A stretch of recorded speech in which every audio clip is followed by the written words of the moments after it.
Hi. A few days ago, an Al Jazeera reporter was tragically caught in a crossfire between Jenin terrorists and the IDF, which is the Israeli Defense Force. The IDF attempted to dissolve a terrorist pod in Jenin that not long ago committed a brutal terrorist attack near Jerusalem. The terrorists beheaded 3 Jewish people with an axe. This terrorist pod carried out more than a dozen brutal terrorist attacks in Israel in the past few weeks, with no intention to stop. If you're outside of Israel, most likely you didn't hear about the terrorist attack or about a Hamas senior official calling for the beheading of Jewish people.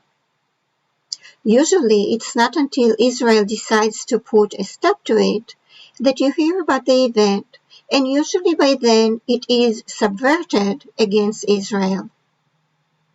The Palestinian Authority examined the tragic shooting and determined without any confirmation that it is impossible to conclude whether the reporter was killed by an Israeli or a terrorist bullet. The Palestinian Authority refused Israeli or otherwise a neutral participation in the examination. Apparently, it is easy to reach a conclusion by examining the bullet, but the bullet remains concealed. As a matter of a pattern, false accusations against Israel are usually being retracted after the propaganda damage is already done. The findings we have so far are from a video taken during the event and from the bullet holes in the tree that was behind the reporter. In the video, a terrorist is stating that an Israeli soldier was shot and is down on the ground.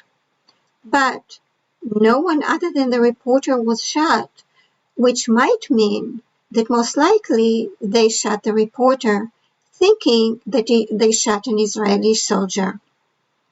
The bullet holes on the tree that was behind the reporter indicates that the direction of the fatal bullet was initiated from the direction of the terrorists rather than from the IDF.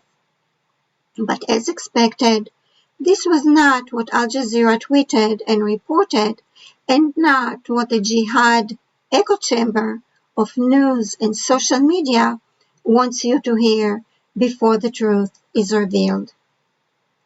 In a previous video, I pointed out Qatar as the jihad funding entity, and in this video, I would like to point out that Al Jazeera is also located in Qatar and is also committed to the jihad war. To remind you, jihad is a religious war against perceived enemies, and at the top of the list are the Jews.